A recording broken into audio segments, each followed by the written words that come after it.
প্রিয় শিক্ষার্থীবৃন্দ, আসসালামু আলাইকুম। বকুলবাড়ি ইউনিয়ন কলেজ এর পক্ষ থেকে অনলাইন ক্লাসে তোমাদের স্বাগত। তোমরা সকলে নিশ্চয়ই খুব ভালো আছো। আমাদের আজকের বিষয় ভেক্টর। ভেক্টর নিয়ে আজকে আলোচনা করব। ভেক্টর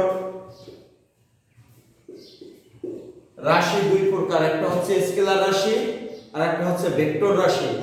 স্কেলার রাশি কোনটা আর ভেক্টর রাশি কোনটা? যাকে প্রকাশ করার জন্য মান ও দিক উভয়ের দরকার সে হচ্ছে ভেক্টর রাশি।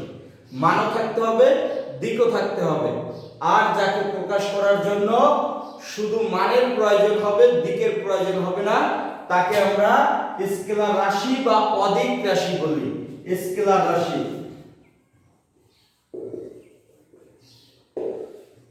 একে প্রকাশ করার জন্য যেহেতু দিকের প্রয়োজন হয় না, এই জন্য একে বলা হয় অদিক রাশি। যেমন তোমাদের কাছে যদি প্রশ্ন করা হয় যে কয়টা বাজে বা সময় কত, তাহলে তো তোমরা আমাকে পাল্টা প্রশ্ন করতে পারবে না, কোশ্চেন করতে পারবে না যে স্যার সময়টা কোন দিকে বাজে। কিন্তু যদি বলি বল নিক্ষেপ করো, তাহলে তোমরা কোশ্চেন করতে পারবে স্যার বলটা কোন দিকে নিক্ষেপ করো। যেখানে দিকের কোশ্চেন আসবে সে হবে ভেক্টর রাশি বা দিক রাশি, আর যেখানে কোনো দিকের প্রশ্নই আসবে না সেটাই হচ্ছে স্কেলার রাশি। তাই স্কেলার গুণন ডট গুণন। ভেক্টর গুণন এর আরেক নাম হচ্ছে ক্রস গুণন। ভেক্টর গুণনের আরেক নাম হচ্ছে ক্রস গুণন, যেমন a ক্রস b। এটা সমান, আগে বলি ভেক্টর গুণন কাকে বলে বা ক্রস গুণন কাকে বলে। দুটি ভেক্টর রাশির গুণফল, দুটি ভেক্টর রাশির গুণফল যদি একটি ভেক্টর রাশি হয়, দুটি ভেক্টর রাশির গুণফল যদি একটি ভেক্টর রাশি হয়, তাহলে তাকে ভেক্টর গুণন বলে। যেমন a ক্রস b সমান আছে ab sin থিটা, এর সাথে একটা একক ভেক্টর থাকবে। এই যে উপরে টুপি বা ক্যাপ চিহ্ন ব্যবহার করছি, একে একক ভেক্টর বলে। এখন একক ভেক্টর কাকে বলে? সংক্ষেপে যদি বলি যে ভেক্টরের মান 1 তাকে একক ভেক্টর বলে। একক ভেক্টরের আরেকটা সংজ্ঞা খুব ভালোভাবে দেওয়া যাবে, যেমন a ভেক্টরের একক ভেক্টর বের করি। a ভেক্টরের একক ভেক্টর সমান কোন ভেক্টরকে ওই ভেক্টরের মান দ্বারা ভাগ করে যে ভেক্টর পাওয়া যায় তাকে একক ভেক্টর বলে। অথবা কোন ভেক্টর ওই ভেক্টরের মানের অনুপাতকে একক ভেক্টর বলে। ভেক্টর কয়েক ধরনের আছে, যেমন একক ভেক্টর, নাল একক ভেক্টর, শূন্য ভেক্টর অথবা নাল ভেক্টর। যে ভেক্টরের মান শূন্য তাকে শূন্য ভেক্টর বা নাল ভেক্টর বলা হয়। তা আমরা আজকে এই ভেক্টরের ক্রস গুণন, ভেক্টর গুণনের আরেক নাম হচ্ছে ক্রস গুণন, আর এটাকে বলে ডট গুণন বা স্কেলার গুণন। তাহলে স্কেলার গুণন কাকে বলে? দুটি ভেক্টর রাশির গুণফল যদি একটি স্কেলার রাশি হয়। দুটি ভেক্টর রাশির গুণফল কি হবে? একটা স্কেলার রাশি যার সাথে কোনো ভেক্টর থাকবে না, সে হবে স্কেলার গুণন অথবা ডট গুণন। তো এখন আমরা একটা অঙ্ক করি, তাহলে আরো ক্লিয়ার হয়ে যাবে।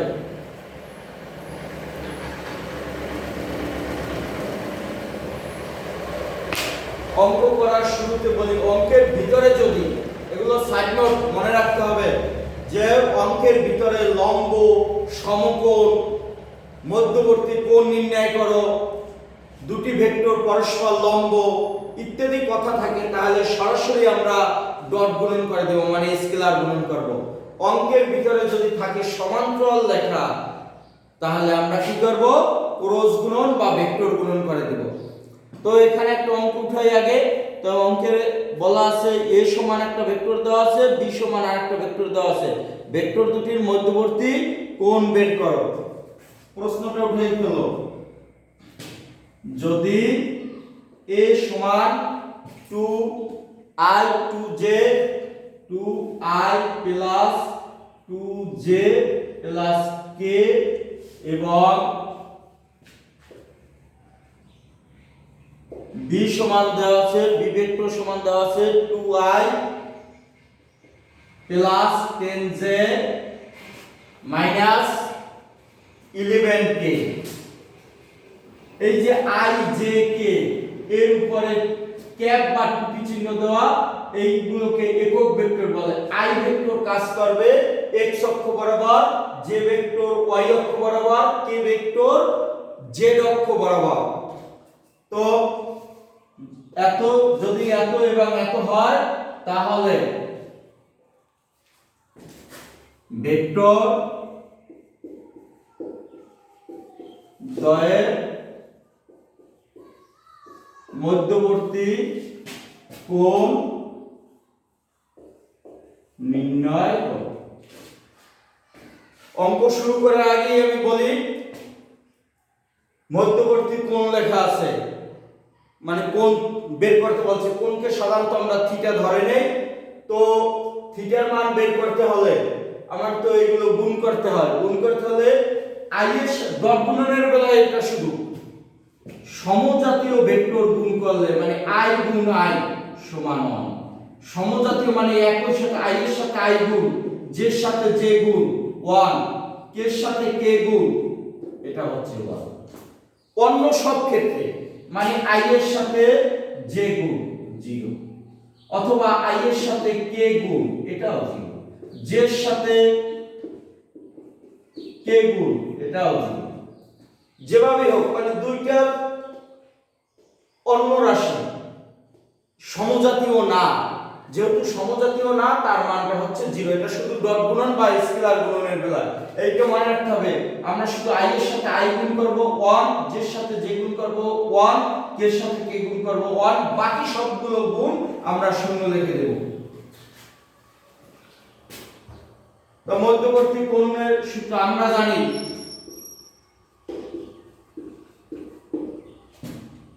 a ডট b সমান ab cos theta.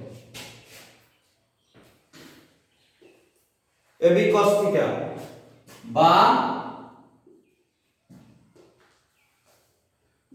ab cos theta সমান পক্ষান্তর করে দিলাম a ডট b বা cos থিটা সমান a dot b by a। আমরা থিটার মান বের করব। Theta equal cos inverse a dot b vector, উপরে অ্যারো চিহ্ন দিলেও হবে না দিলেও হবে, সোজা দাগ দিলেও হবে, বা a। তা আমরা থিটার মান বের করব, যেহেতু মধ্যবর্তী কোণ বের করতে বলছে। এখানে ধরে নিতে পারো যে ধরি a ও b ভেক্টর দুটির মধ্যবর্তী কোণ থিটা। এখন আমরা পর্যায়ক্রমে a ডট b এর মান বের করব, আবার এর মান বের করব, b এর মান বের করব। তাহলে আমরা প্রথমে a ডট b এর মানটা বের করি। অতএব a dot b, a vector dot b vector, a ভেক্টরের মান বসাবো, b ভেক্টরের মান বসাবো। a ভেক্টরের মান 2i plus 2j plus k dot b ভেক্টরের মান বসাও 2i plus 10j minus 11k।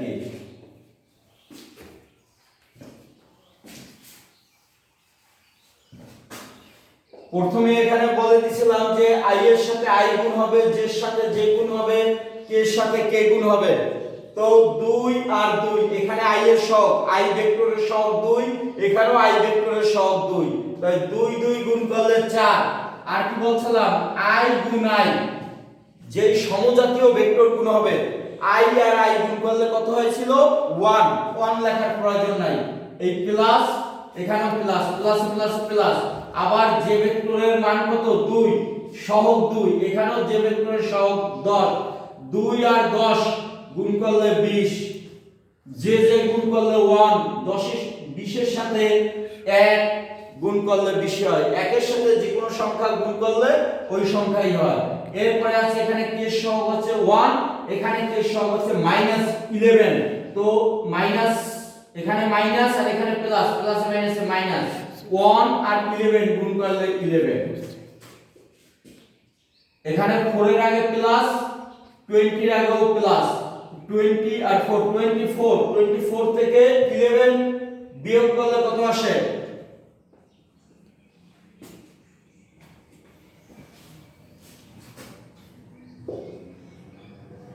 13। তাহলে a dot b, a vector dot b ভেক্টরের মান কত পেলাম আমরা? 13। এবার পর্যায়ক্রমে আমরা a ও b এর মান বের করব।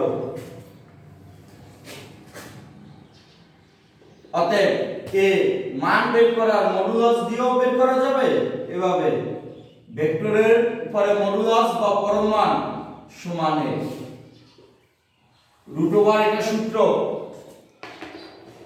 a x স্কয়ার, x লিখলাম কেন? x অক্ষ বরাবর i ভেক্টর থাকে, a y মানে y অক্ষ বরাবর যে ভেক্টরের মানটা নিব সহগ নিব a z।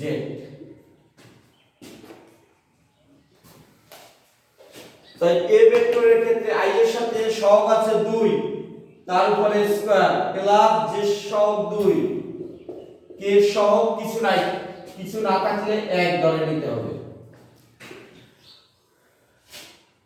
2 এর উপরে স্কয়ার 4, এখানেও 2 এর উপরে স্কয়ার 4, 4 4 যোগ করলে কত? 8, 1 এর উপরে স্কয়ার 1, 8 আর 1 9, রুট 9, 9 এর রুট করলে কত হয়? 3। একই ভাবে আমরা b ভেক্টরের মান বের করে নিব, সরাসরি b লিখলেই হবে, এটা না লিখলেও হবে। রুট ওভার b ভেক্টরের মান হচ্ছে এটা, i এর সহগ নিব, j এর সহগ নিব, আবার k এর সহগ নিব। একই ভাবে বারবার এই সূত্র লেখার দরকার নাই। 2 স্কয়ার, এখানে j এর সহগ হচ্ছে 10, k এর সহগ হচ্ছে -11, এই মাইনাস ব্র্যাকেটের ভিতরে থাকলে তার উপরে স্কয়ার। 2 এর উপরে স্কয়ার দিলে 4, 10 এর উপরে স্কয়ার দিলে 100, 11 এর উপরে স্কয়ার, স্কয়ার মানে বর্গ, যেই সংখ্যারে ওই সংখ্যা দিয়ে গুণ, 11 কে 11 দিয়ে গুণ করলে 121 রুট ওভার। আমরা আবার উপর থেকে দেখি, উপরের মানগুলো মুছে দেই।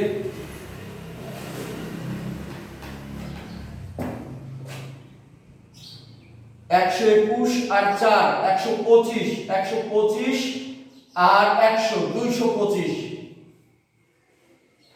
225 এর বর্গমূল করলে, রুটের বাংলা হচ্ছে বর্গমূল 15। তাহলে আমরা কি পেলাম? এর মান বের করলাম, b এর মান বের করলাম 15, এবং a ভেক্টর ও b ভেক্টরের ডট গুণন করে 13 বের করলাম। এখন আমরা cos থিটা বা থিটার মান যেখানে রেখেছিলাম ওখানে প্রয়োজনে সমীকরণ দিয়ে আসা যাবে। তাই অতএব থিটা সমান cos ইনভার্স কত ছিল? আবার উঠাই a ডট b ভেক্টর, উপরে অ্যারো দিলেও হবে না দিলেও হবে, বাই a b। এখন মান বসাই দেব আমরা শুধু। cos inverse a dot b, a dot b এর মান কত ছিল? 13, এর মান কত বের করছিলাম? 3, আর b এর মান কত? 15, বা cos ইনভার্স 13 3 15 45। এই आंसर ক্যালকুলেটরে এই ইনভার্সের মান বের করা যাবে आंसर। শেষ। এই দেখলাম ডট গুণন। এরপরে অন্য আরেক ধরনের গুণন আছে, ভেক্টর গুণন বা ক্রস গুণন। ভেক্টর গুণন অথবা ক্রস গুণন করতে হবে নির্ণায়কের মেথডে। সবাই উঠানো হয়েছে? খোদা হাফেজ।